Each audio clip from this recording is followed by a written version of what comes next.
Shalom, selamat pagi saudara terkasih di dalam nama Tuhan Yesus.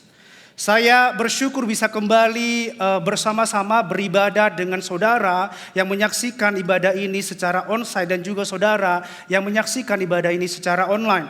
Sebelumnya izinkan saya untuk boleh mengapresiasi saudara, Bapak Ibu semua yang before time datang ibadah pagi hari ini. Boleh tepuk tangan dong buat kita semua. Welcome home bagi setiap saudara. Di sepanjang September ini, tema gereja kita berbicara tentang generation atau generasi. Gereja ini, GKS Balikpapan, sangat fokus di dalam membangun generasi. Fokus membangun satu generasi dengan generasi lainnya atau connected generation to another generation. Kalau saudara perhatikan di dalam gereja ini, mulai dari Aero Kids tadi, Wilbert juga termasuk di dalam kategori Aero Kids. Dan Starji sampai dengan orang tua yang sudah senior. Saya bilang, saya tidak menyebutkan yang tua, tetapi saya menyebutkan orang tua yang senior, begitu ya. Secara bersama-sama mengambil bagian di dalam membangun rumah di tempat ini. Saya mau sampaikan kepada setiap saudara bahwa di dalam rumah ini seperti kita lihat tadi ada Aero Kids, Wilbert sebagai Starji, dan juga mungkin saudara pernah yang beribadah di sini, saudara boleh melihat Noah, boleh melihat Kate sama Beatrice di sini melayani. Mereka adalah generasi-generasi muda yang masuk di dalam kategori Aero Kids. Di usia mereka yang sangat muda, gereja ini mempercayakan kepada mereka apa yang patut kita percayakan hasilnya mereka. Dan puji Tuhan mereka boleh mengambil bagian di tempat ini. Mungkin ada kesalahan, tetapi ketika kita belajar pasti ada kesalahan. Tapi kita tetap berprogres. Dan juga di tempat ini ada juga anak-anak Tuhan yang luar biasa, yaitu Starji dan juga dewasa muda dan juga orang tua yang berperan dan juga mengambil bagian di dalam membangun rumah ini. Seperti contoh Eyang Tri, boleh Eyang Tri ada, boleh berdiri Eyang, mohon maaf. Ini boleh bertepuk tangan buat Tuhan. Eyang Tri ini adalah salah satu contoh generasi yang dimana senior kami mengambil bagian di tempat ini untuk boleh membangun rumah di tempat ini. Jadi mulai dari Starji, mulai dari Aero Kids, Starji, dewasa muda sampai dengan orang tua kita libatkan di dalam gereja ini. Mereka yang mengambil bagian di dalam gereja ini adalah sebagai tanda dan bukti nyata di mana gereja ini sangat berfokus kepada membangun generasi. Saudara tahu bahwa anak-anak Rokits di gereja ini kita melihat mereka tidak seperti anak-anak. Kami di gereja ini membangun budaya bahwa walaupun secara umur mereka masih anak-anak, tetapi kami melihat gereja ini boleh melihat mereka tidak seperti anak-anak. Kita selalu melihat mereka adalah seorang pemimpin. Jadi kita nggak pernah melihat mereka sebagai anak-anak, walaupun memang seusia mereka adalah masih anak-anak. Tapi kita melihat bahwa mereka itu adalah seorang pemimpin. Maka jangan heran bahwa di gereja ini kita perlakukan empowering mereka dan train mereka sebagai seorang pemimpin yang layaknya sebagai seorang yang dewasa. Saya katakan tadi bahwa walaupun mungkin ada kesalahan, orang dewasa sekalipun membuat kesalahan. Di dalam gereja ini kita membuka ruang untuk mereka melakukan kesalahan. Tetapi ketika mereka melakukan kesalahan, mereka berprogres, mereka memperbaiki kesalahan itu dan mereka menjadi lebih baik lagi, gitu. Saudara bisa catat ini, if you babysit the youth, you will get babies. If you lead the youth, you will have leaders. Artinya adalah jika Anda mengasuh anak-anak muda, saya ulang sekali lagi, jika Anda mengasuh anak-anak muda, yang Anda akan dapatkan adalah anak-anak bayi. Tetapi jika Anda memimpin mereka, ini kita garis bawahi, tetapi jika Anda memimpin mereka, yang Anda lahirkan adalah para pemimpin, katakan amin. Dan di GKS Balikpapan ini kita punya satu slogan yang sering kita dengar juga didengungkan dalam gereja ini. Slogannya adalah generations are not replacement, generations are reinforcement. Artinya generasi muda itu bukanlah pengganti kita, tetapi mereka adalah bala bantuan kita. Ya, generasi muda itu bukanlah pengganti saudara dan saya, tetapi generasi muda itu adalah sebagai bala bantuan kita. Itu sebabnya di dalam gereja ini saya sampaikan haram hukumnya untuk kita mengatakan regenerasi. Kita pakai menyebut namanya sebagai reinforcement, bukan regenerasi. Dan mereka sebagai generasi muda itu bukanlah pengganti kita. Jadi kalau saudara di dalam gereja ini yang kita bangun, kita tidak pernah mungkin dalam satu ministry kita nggak bilang bahwa regenerasi, tetapi kita ganti menjadi reinforcement atau sebagai bala bantuan, gitu ya. Karena setiap generasi di sini, kenapa saya sampaikan seperti itu? Karena setiap generasi di sini memiliki peranan mereka masing-masing dan pastinya ada panggilan Tuhan yang berbeda-beda, sama seperti apa yang dituliskan di kitab Yoel 2 ayat 28 saya bacakan untuk saudara. Kemudian daripada itu akan terjadi bahwa aku, kata Tuhan, akan mencurahkan rohku ke atas semua manusia. Maka anak-anakmu laki-laki dan perempuan akan bernubuat. Orang-orangmu yang tua akan mendapat mimpi, teruna-terunamu akan mendapat penglihatan-penglihatan. Makanya mulai dari AK atau Eurokids, Tardi sampai dengan kepada umur yang sudah senior pasti terlibat dalam gereja ini. Kenapa terlibat? Karena baik yang muda, baik yang sudah senior, atau baik yang sudah tua, kita punya panggilannya berbeda-beda di dalam gereja ini. Jadi enggak semulu-mulu bahwa generasi muda yang dipanggil, enggak mulu Rockets yang dipanggil atau Stars yang dipanggil, generasi muda yang dipanggil, bahkan orang tua juga dipanggil. Karena apa? Kita punya peranan dan fungsi masing-masing. Kalau Anda melihat di depan sebelum masuk ke dalam gereja ini, mungkin di sebelah kiri saya, di sebelah kanan saudara ketika masuk di dalam ruangan ini, gereja ini, Anda mungkin akan melihat visi GKS Balikpapan yang tertulis di sana dengan sangat jelas. Boleh saya minta kerjasama, siapakah di antara saudara yang ketika masuk ke sini pernah melihat visi GKS tertulis dengan jelas di sebelah kanan ke saudara, boleh angkat tangannya?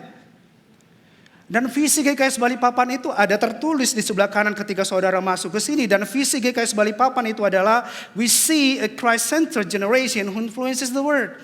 Saya tadi kami berdua tidak janjian dengan Pak Boy. Tadi Pak Boy mengajak kita untuk boleh sama-sama declare visi ini. Dan khotbah saya juga pada pagi hari ini mengenai visi GKS Balikpapan, yaitu we see a Christ-centered generation who influences the world. Boleh sama-sama, saya minta kita sama-sama nyatakan ini dengan iman kita sama-sama. 1, 2, 3. We see a Christ-centered generation who influences the world. Artinya gereja ini GKS Balikpapan ini dipanggil untuk kita melihat generasi yang berpusat kepada Kristus yang mempengaruhi dunia. Jadi gereja kita di GKS Balikpapan ini dipanggil untuk apa? Untuk kita itu berpusat kepada Kristus. Untuk generasi ini berpusat kepada Kristus. Dan generasi yang berpusat kepada Kristus yang kita bangun di dalam rumah ini dipersiapkan untuk apa? Untuk mempengaruhi dunia. Jadi bukan untuk hanya kita melayani di tempat ini, dalam ruang lingkup gereja ini, tetapi setiap kita diperlengkapi di tempat ini, di empowering di tempat ini, di train di tempat ini. Supaya apa? Supaya ketika kita melangkah keluar daripada gereja ini, hidup kita tetap berpusat kepada Kristus. Itulah tujuan kenapa gereja ini boleh ada. Itulah visi yang Tuhan taruhkan kepada gembala kita, Pastor Daniel dan juga Ciuli. Kalau Anda masih ingat dalam khotbah Pastor Daniel minggu lalu, bagi saya pribadi itu sangat memberkati Pastor. Dan saya ulang-ulang reels yang dibagikan di Instagram GKS Balikpapan. Dan saya tonton kembali khotbah Pastor di minggu yang lalu. Saya sarankan jemaat Tuhan di tempat ini, di khotbah Pastor di minggu yang lalu atau minggu-minggu yang sebelumnya, kita boleh sama-sama tonton lagi, ulang lagi. Saya percaya bahwa ada insight yang baru yang Tuhan boleh nyatakan setiap kita. That's why platform itu diberikan supaya apa? Supaya kita bisa mengulang kembali apa yang Tuhan sedang ngomong sama setiap kita. Saya percaya bahwa ketika kita menonton hari ini dan kita menonton besok, ada insight yang baru yang Tuhan nyatakan atas setiap kita. Pastor Daniel di minggu yang kemarin menyampaikan ini, kalau kita lupa mewariskan iman dan memuridkan mereka atau generasi, maka jangan heran akan bangkit satu generasi atau angkatan yang tidak mengenal Tuhan. Bukankah kalau bangkit satu generasi yang tidak mengenal Tuhan, bukankah hidup ini akan sangat mengerikan? Bukankah bangsa ini akan sangat mengerikan? Saudara dengar baik bahwa membangun generasi yang berpusat kepada Kristus tidak hanya cukup gereja saja yang bergerak, tidak hanya gereja yang berperan, tidak hanya cukup gereja yang tersedia dan bersedia. Tapi pada kesempatan ini saya mau sampaikan bahwa kita gereja dengan keluarga harus bersinergi dan berkolaborasi. Antara gereja dengan peranan orang tua di dalam keluarga. Yang dimana keluarga harus berperan, gimana keluarga harus tergerak, dan dimana keluarga itu harus tersedia dan bersedia buat generasi. Jadi nggak mulu-mulu bahwa gereja hanya peran daripada gereja. Butuh keterlibatan kita semua yang ada di tempat ini, katakan amin. Saya izin mengutip khotbah dari Pastor Daniel minggu yang lalu, dan di awal khotbahnya Pastor Daniel menyampaikan seperti ini. Tanggung jawab untuk memuridkan generasi berikutnya itu bukan saja terletak kepada tanggung jawabnya gereja, tetapi juga justru peranan dan tanggung jawab keluarga itu jauh lebih penting dan jauh lebih besar. Jadi peranan saudara di dalam keluarga, saya dan saudara dalam keluarga masing-masing jauh lebih besar daripada peranan gereja kepada generasi ini. Kalau mungkin selama ini kita berpikir kita beribadah, dan ketika kita beribadah kita membawa anak-anak kita beribadah bersama-sama, it's good. Sangat baik, tetapi jangan sampai kita merasa bahwa tanggung jawab untuk memuridkan anak-anak ini sebagai generasi berikutnya hanya datang dari gereja. Ketika kita membawa anak-anak kita beribadah ke gereja yang mungkin Aero Kids atau Starji, itu sangat luar biasa, itu sangat baik dan sangat bagus. Tetapi yang jauh lebih penting adalah jangan sampai kita memikirkan bahwa hanya peranan gereja yang berperan untuk memperlengkapi mereka. Itu. Pastor Daniel juga sampaikan ini, kita harus merubah cara berpikir kita kalau punya pemikiran yang tadi yang saya sampaikan. Justru seharusnya peranan terbesar itu harus datang dari keluarga. Karena kita semua yang hadir pagi ini, mostly kita yang hadir pagi ini, bahwa pasti kita menghabiskan lebih banyak waktu kepada keluarga kita. Kalau kita mau lihat, mungkin kami di sini yang melayani, yang mungkin saudara yang melayani di tempat ini, mungkin kita habis waktu kita di sini mungkin hari Sabtu sama Minggu. Tetapi di keluarga kita everyday, kita bertatap muka, kita hidup dengan mereka yang lama di dalam keluarga kita gitu. Jadi gereja, saudara bisa catat ini, jadi gereja dan keluarga harus bersatu. Gereja dan keluarga harus bekerja secara bersama-sama.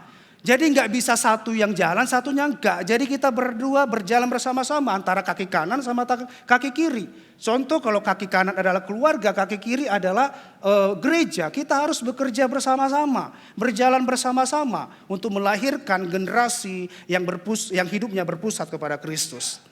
Dan pagi ini saya akan memberikan judul khotbah saya masih baru mulai masuk ke khotbah saya. Jadi tadi itu masih intro lah ya, kalau kita nyanyi masih intro. Dan ini saya masuk ke lirik, puji Tuhan, haleluya. Dan pagi ini saya memberikan judul khotbah saya adalah generasi yang berpusat kepada Kristus. Sama seperti tema gereja, sama seperti visi gereja kita GKS Balikpapan. Tetapi sebelumnya saya memulai khotbah saya pagi ini, izinkan saya menyaksikan ini. Saya minta izin kepada saudara untuk boleh saya bersaksi di sini. Ada satu perenungan yang Roh Kudus ingatkan saya pribadi ketika anak kami yang pertama kurang sehat, dan karena waktu itu sudah malam, kami harus membawa anak kami ke IGD. Kalau saya tidak salah waktu itu di hari Sabtu di jam 11, dan karena sudah malam kami harus membawa anak kami ke ruang IGD di Siloam.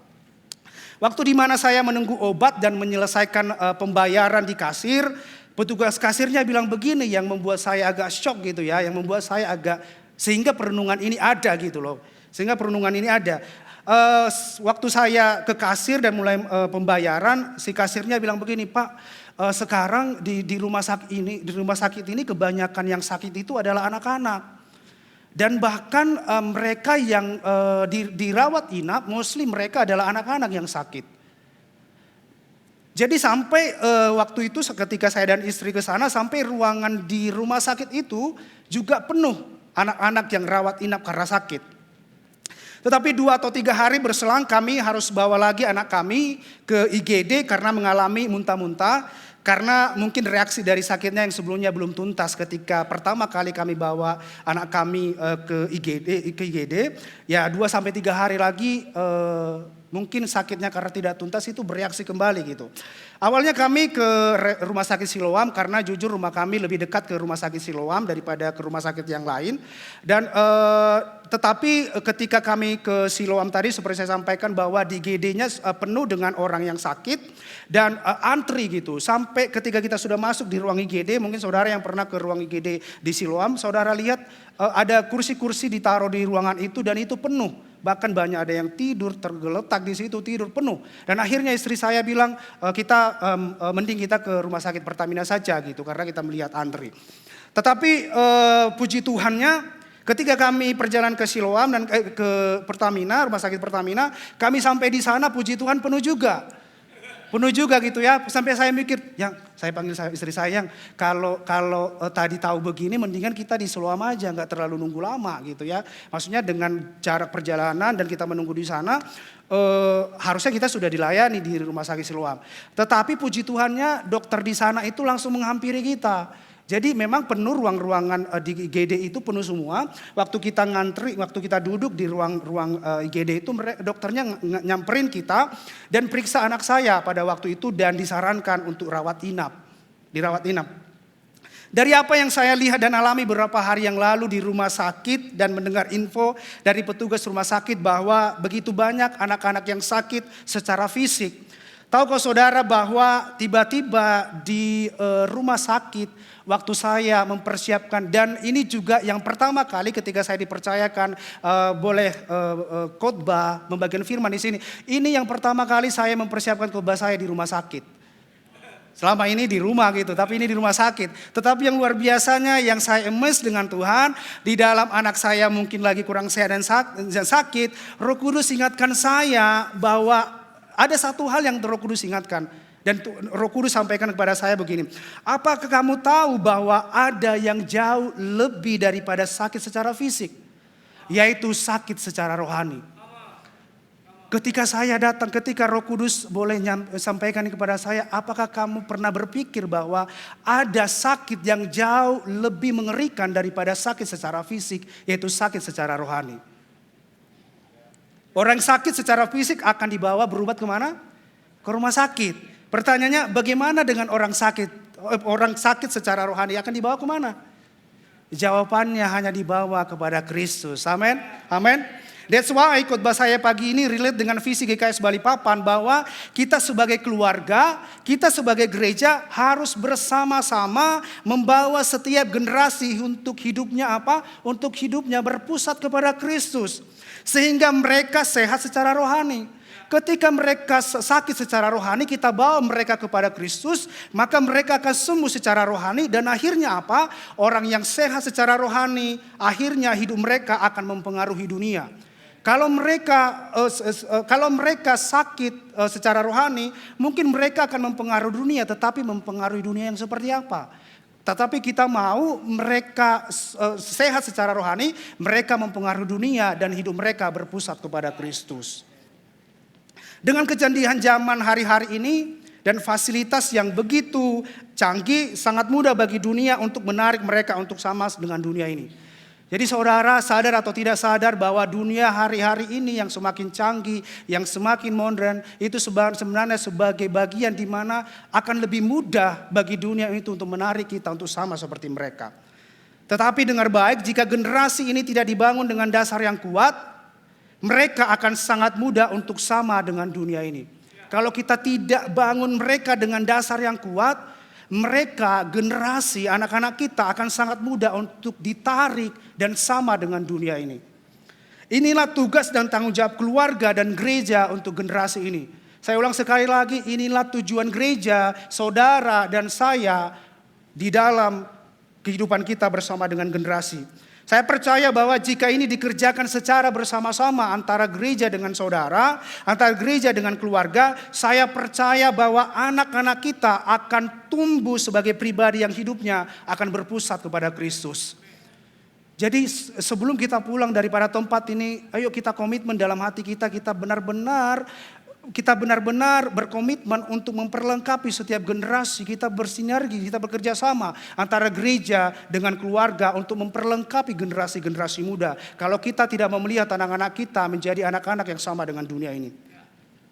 Ada 2 poin yang saya akan bagikan di dalam khotbah saya pagi ini sebagai bentuk dari perenungan saya, di mana saya mempersiapkan khotbah ini. Bagaimana supaya kita melihat generasi yang berpusat kepada Kristus yang akan mempengaruhi dunia. Yang pertama adalah, saudara boleh catat, generasi harus dibangun di dalam dasar firman Tuhan. Katakan amin. Boleh sama-sama kita katakan 1, 2, 3. Generasi harus dibangun di dalam dasar firman Tuhan. Alkitab adalah firman kebenaran atau word of truth.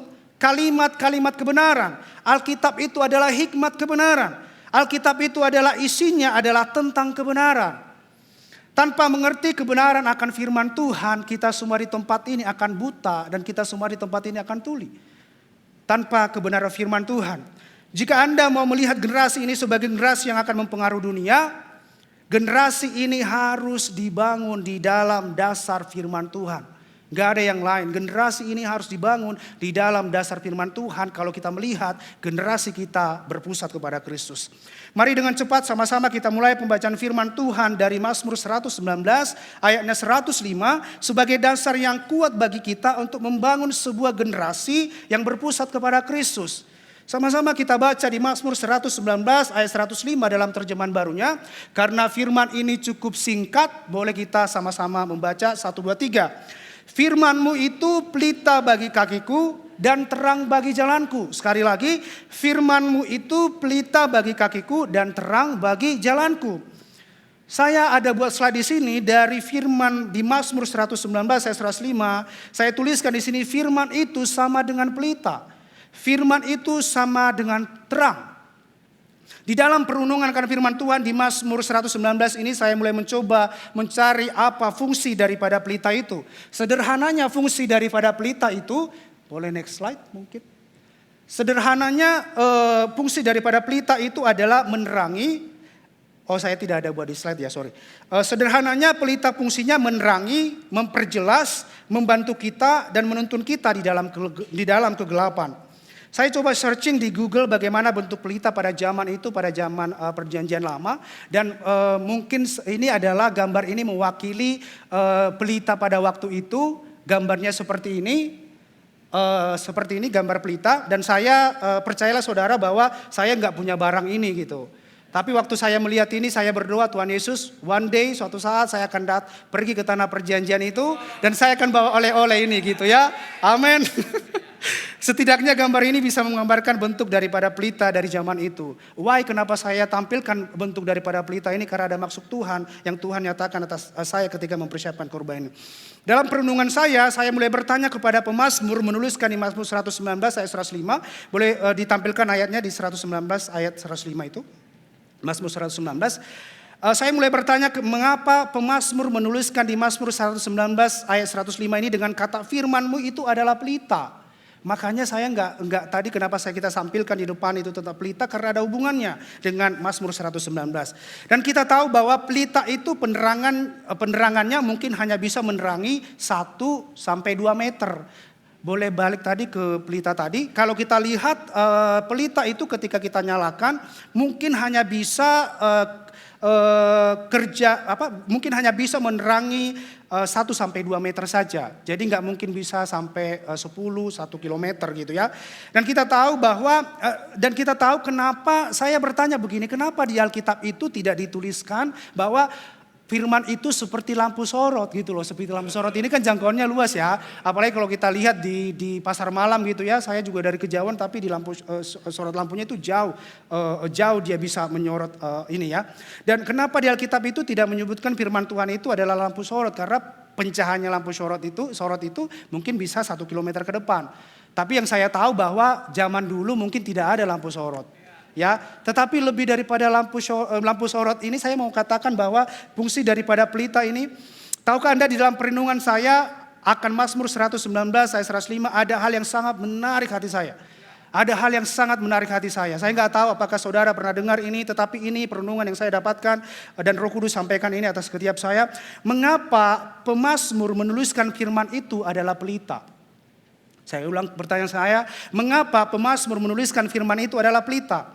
Menurut pengertian yang saya dapatkan dari Roh Kudus, insight yang saya dapatkan dari Roh Kudus, karena kita yang khotbah di sini kita juga berdoa minta tuntunan Roh Kudus, seperti yang kita sampaikan juga di bulan sebelumnya bahwa Roh Kudus adalah penolong. Roh Kudus yang akan menyampaikan kita, menolong kita di dalam mempersiapkan kebenaran firman setiap yang kita bagikan.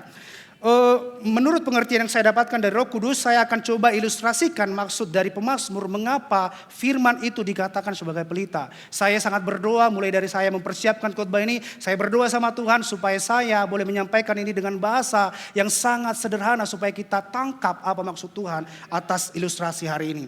Kita tahu sama-sama, makanya saudara kalau lihat ini, di sini saya bukan mau sulap, bukan. Tapi saya mau mencoba mengilustrasikan, karena saya tadi tidak bisa mendapatkan pelita di perjanjian lama, jadi lahirlah pelita yang ini. Inilah produk Indonesia, dan so thank you so much buat Cemega dan juga Kohalim yang sudah mempersiapkan ini. Saya cari malam-malam sama istri saya, yang ketemu hanya ini.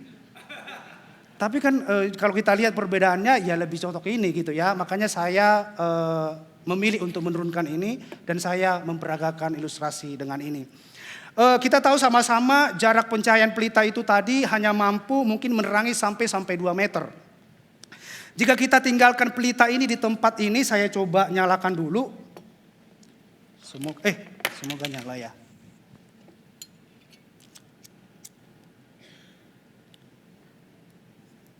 Jadi kalau saudara nanti pulang di rumah dan ada pelita begini, saudara sudah tahu maksud Tuhan itu apa atas pelita ini gitu ya. Jadi jangan sembarangan, disimpan baik-baik. Oke. Mungkin saudara, tim boleh bantu saya untuk mematikan lampu yang ada di sini dan biar pelita ini yang nyala. Seperti saya sampaikan tadi, mungkin bisa lebih redup lagi. Biar yang ngantuk hari ini bisa tertidur lelap, oh bukan ya, oke mungkin lebih apa lagi, mungkin nggak bisa ini ya, nggak bisa slide-nya dimatiin ya, nggak bisa ya, mati secara total nggak bisa ya, karena pengaruhnya nggak ini, karena dia hanya menerangi, nggak bisa ya, oke nggak apa-apa, kalaupun nggak bisa, puji Tuhan, oke.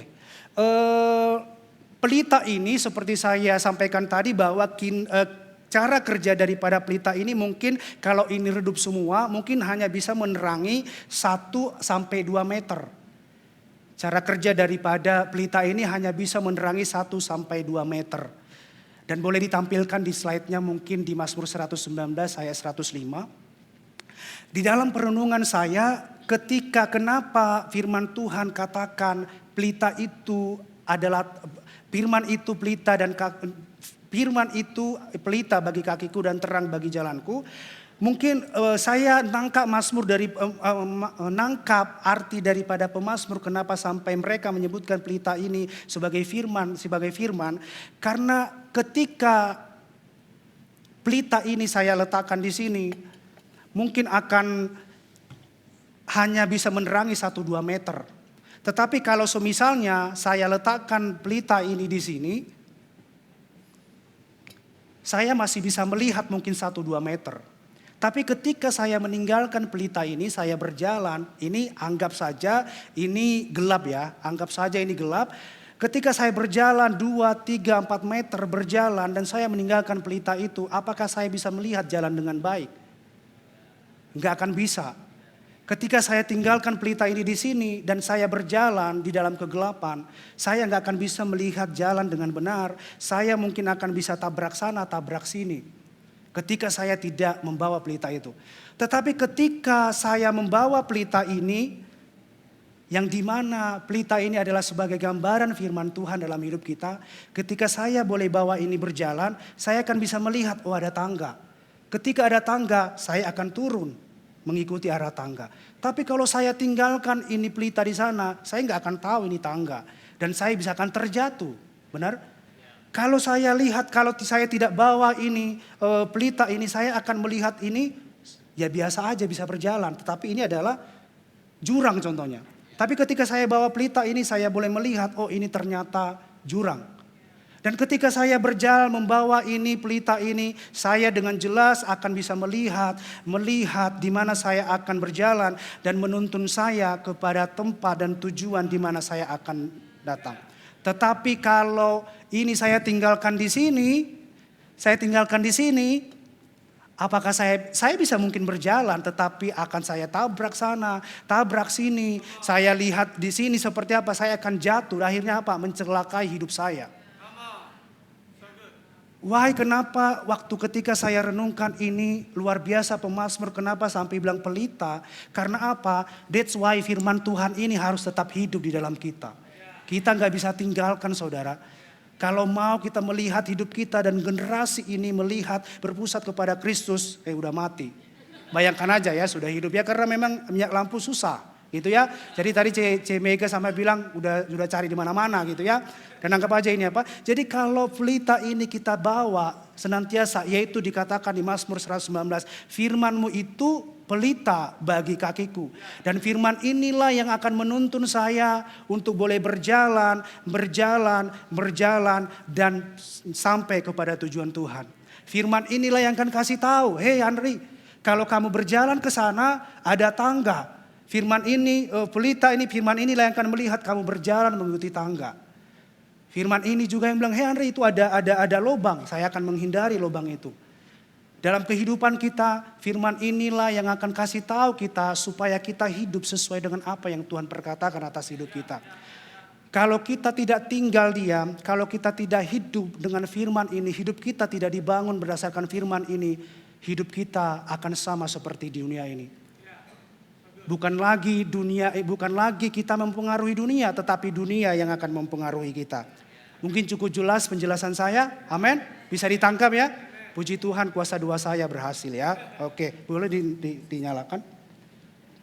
Thank you buat Cemega dan juga Ko Halim, boleh berikan tepuk tangan dong. Mereka masih menyimpan ini di rumahnya.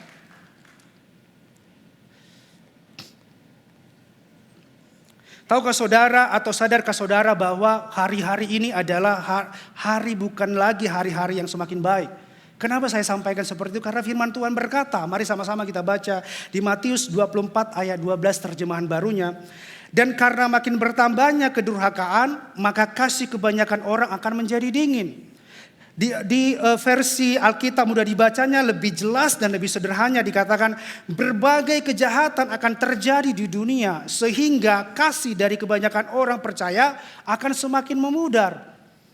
Kalau generasi ini tidak hidup sungguh-sungguh di dalam firman Tuhan, saya ulang sekali lagi, kalau generasi ini kita yang ada di dalam ruangan ini tidak sungguh-sungguh di dalam firman Tuhan, kita akan mudah untuk sama dengan dunia ini. Bahkan dikatakan di dalam Matius 24 ayat 12 bahwa bahwa kebanyakan orang percaya kasihnya akan semakin memudar. Disampaikan bukan saya ngomong loh. Kalau saudara baca bahwa kebanyakan orang percaya kasihnya akan memudar. Jadi gak menjadi jaminan saudara. Maka ini sebagai reminder bagi setiap kita untuk apa? Untuk kita tetap hidup sesuai dengan firman Tuhan. Tetapi ketika kita hidup sesuai dengan firman Tuhan, saya percaya kasih kita bukan lagi dingin, tetapi kasih kita semakin bertambah-tambah. Dari dingin menjadi hangat, dari dingin menjadi hangat. Oke? Kalau generasi ini tidak sungguh-sungguh dalam firman Tuhan, saya percaya mereka akan sama seperti dunia ini. Tetapi ketika generasi ke generasi sungguh-sungguh hidup di dalam firman Tuhan. Tadi ketika generasi tidak sungguh-sungguh dalam Tuhan, kasih mereka akan dingin. Kasih mereka akan pudar. Tetapi yang luar biasanya, jangan sampai berhenti di ayat yang ke-12. Tetapi ketika generasi ke generasi sungguh-sungguh di dalam Tuhan. Saya ulang sekali lagi, ketika generasi yaitu saudara dan saya sungguh-sungguh di dalam Tuhan, sungguh-sungguh hidup di dalam firman Tuhan, hidup kita dan anak-anak kita pasti mengalami apa yang dituliskan di dalam kitab Matius 24 ayat 13. Saya boleh ditampilkan di Matius 24 ayat 13, Alkitab mudah dibacanya. Jadi kalau kita sungguh-sungguh dan generasi ini kita sungguh-sungguh hidup di dalam firman Tuhan, yang terjadi adalah apa yang dituliskan di Matius 24 ayat 13 dikatakan, tetapi orang yang tetap setia yaitu saudara dan saya sampai akhir akan diselamatkan. Katakan amin. Jadi ketika hidup kita sungguh-sungguh ada dalam Tuhan, maka terjadilah di Matius 24:13 ini kita, tetapi orang yang tetap setia sampai akhir akan diselamatkan. Siapakah orang yang setia sampai akhir yang dicatatkan di dalam Alkitab ini? Mereka adalah generasi yang hidup bersama dengan pelita tadi. Siapakah mereka generasi yang berpusat kepada Kristus? Itu adalah mereka yang hidup di dalam kebenaran firman Tuhan. Mereka yang hidup di dalam kebenaran Kristus dan hidup di dalam kasih Kristus yang menuntun kita dari satu generasi lainnya untuk hidup sesuai dengan firman Tuhan. So poin yang pertama yang kita harus lakukan supaya kita melihat generasi yang hidupnya berpusat pada Kristus, kita harus memastikan bahwa generasi ini harus dibangun di dalam dasar firman Tuhan, yaitu firman kebenaran atau word of truth. Jadi para orang tua di tempat ini, mari kita untuk memastikan anak-anak kita untuk hidupnya berpusat kepada Kristus. Mari kita sama-sama sepakat berjalan bersama-sama untuk boleh kita membangun mereka di dalam dasar firman Tuhan yang kuat. Saya percaya kalau anak-anak kita didasari dengan firman Tuhan yang kuat, saya percaya apapun yang dunia ini sedang tawarkan kepada mereka, mereka akan tahu bahwa aku gak mau sama seperti dunia. Karena aku hidup sesuai dengan apa yang firman Tuhan katakan atas hidupku. Dan ini tidak akan terjadi jika kita tidak sama-sama mengambil bagian. Ini tidak akan terjadi kalau kita tidak sama-sama berperan, bergerak, tersedia untuk generasi ini. Keluarga melakukan bagiannya dan gereja melakukan bagiannya. Makanya saya sampaikan kita bersinergi, berkolaborasi, maka akan lahirlah generasi-generasi muda yang takut akan Tuhan. Dan poin yang kedua, cepat saja. Poin yang kedua yang saya sampaikan dalam kesempatan ini, untuk melihat generasi yang hidupnya berpusat pada Kristus, kita harus apa? Yang kedua adalah memperkatakan hal yang baik atas generasi. Saya ulang, untuk kita melihat generasi yang hidupnya berpusat kepada Kristus, kita harus memperkatakan hal yang baik atas generasi, atas anak-anak kita. Di dalam poin yang kedua ini saya akan berbicara tentang apa yang Yesus pernah katakan. Apa yang keluar dari mulut itu meluap dari dalam hati.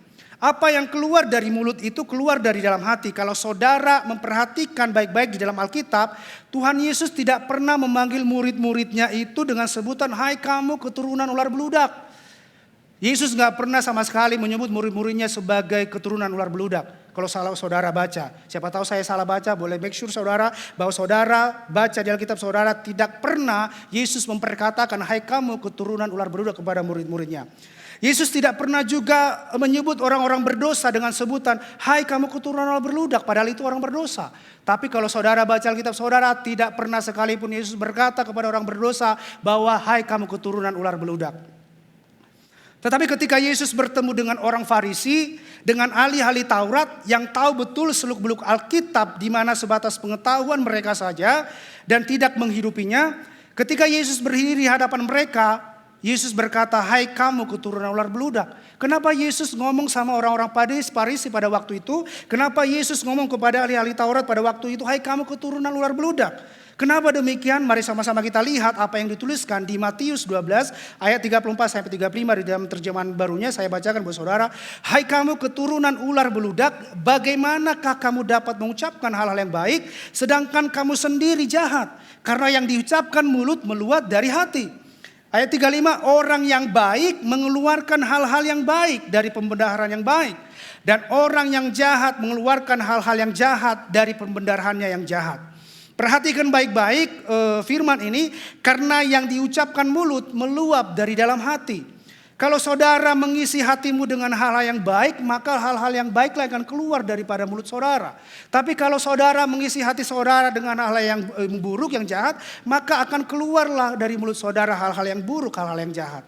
So makanya saya sampaikan bahwa kita harus memperhatikan bagaimana apa yang masuk dalam diri kita. Karena apa yang diucapkan dari mulut meluap dari hati. Dengan kata lain, apa yang mulut saudara ucapkan kepada generasi atau anak-anak saudara atau yang keluar dari mulut saudara itu adalah buah. Ada slide-nya ya? Yang gambar buah dan akar. Apa yang mulut saudara ucapkan kepada generasi atau anak-anak saudara atau yang keluar dari mulut saudara itu adalah buah. Apa yang ada di dalam hatimu itu adalah akarnya. Jadi apa yang dalam hati kita ini adalah akarnya. Jadi apa yang keluar dari dalam mulut kita itu adalah buah daripada akar itu. Kalau akar itu adalah perkataan-perkataan yang baik, maka buah yang manis yang akan keluar dari mulut kita. Tidak mungkin dong keluar, nggak mungkin keluar ada perkara yang baik, keluar yang buruk. Jadi kalau akarnya itu baik, perkataan-perkataan yang baik, berarti buahnya akan baik. Tetapi kalau akarnya atau yang masuk itu adalah perkataan-perkataan yang tidak baik, maka buahnya akan keluar perkataan-perkataan yang tidak baik. Saya jadi teringat satu podcast Pastor Sidney Muhede. Di dalam podcastnya Pastor Sidney Muhede pernah ngomong gini, kamu harus bisa memilih apa yang perlu kamu dengar dan apa yang tidak perlu kamu dengar. Mengapa demikian? Karena jika kamu mendengar sampah, jika kamu mendengar hal-hal yang tidak baik, maka sampah atau hal yang baik itu akan masuk ke dalam dirimu. Tetapi kalau firman Tuhan yang saudara dengar, maka firman Tuhan itulah yang akan keluar dari mulut kita. Jadi perhatikan untuk kita semua, memperhatikan bagaimana cara kita bicara, memperhatikan bagaimana apa yang bisa masuk dalam hidup kita. Karena kalau sampah yang masuk, sampah yang akan keluar. Tapi kalau firman Tuhan yang masuk mengisi hati kita, akarnya dalam hati kita, maka firman Tuhan itulah yang akan keluar sebagai buah buat orang lain. Ada amin? Mengapa di poin ini kedua ini saya sebutkan perkataan hal yang baik atas generasi, supaya kita memperhatikan apa yang kita perhatikan atas generasi atau anak-anak kita, supaya perkataan kita, perkataan yang membangun dan menghasilkan buah yang baik. Karena di Efesus 4 ayat 29 terjemahan barunya dikatakan, janganlah ada perkataan kotor keluar dari mulut saudara dan saya. Tetapi pakailah perkataan yang baik untuk membangun, di mana perlu supaya mereka yang mendengarnya beroleh kasih karunia. Supaya apa yang kita perkatakan itu, buah yang kita perkatakan itu, buah itu dinikmatin orang, supaya mereka yang mendengarnya beroleh kasih karunia. Firman Tuhan ini mengingatkan kita supaya apa yang keluar dari mulut kita itu bukan perkataan kotor. Bukan perkataan yang tidak baik, melainkan apa yang keluar dari mulut kita adalah perkataan yang baik, yaitu perkataan yang membangun anak-anak generasi kita. Sayangnya saya mau sampaikan bahwa ada orang yang katanya percaya Tuhan, tetapi yang keluar masih hal-hal yang kotor. Saya masih menemukan ada di dalam keluarga orang tuanya masih mau memperkatakan hal-hal yang tidak baik kepada anak-anaknya. Dan saya mau sampaikan ini, sekalipun mungkin anak-anak kita, apalagi seperti anak saya Mika yang masih kecil, masih mucil kemana-mana. Saya sama istri saya tidak pernah memperkatakan dia bandel. Saya hanya bilang bahwa keaktifan daripada anak saya itu karena saking pintarnya dia gitu. Tapi kalau orang melihat itu sebagai sebuah kenakalan, tetapi saya melihat itu adalah sebuah kepintaran dia yang dimana dia boleh aktif ke sana kemari. Kalau anak saya diam-diam saja, ada sesuatu gitu. Makanya saya memperkatakan anak saya, istri saya sama saya sepakat memperkatakan, sekalipun anak saya ke sana kemari, saya bilang itu adalah anak saya karena saking pintarnya, makanya dia ke sana kemari. Jadi saudara, kesempatan ini saya mau bilang kepada saudara yang mungkin sudah mempunyai anak, atau saudara yang sudah menikah, atau saudara mungkin yang masih belum menikah, untuk saudara belajar, perkatakanlah hal yang baik kepada anak saudara. Karena itu adalah benih, itu adalah buah yang akan kalian nikmati.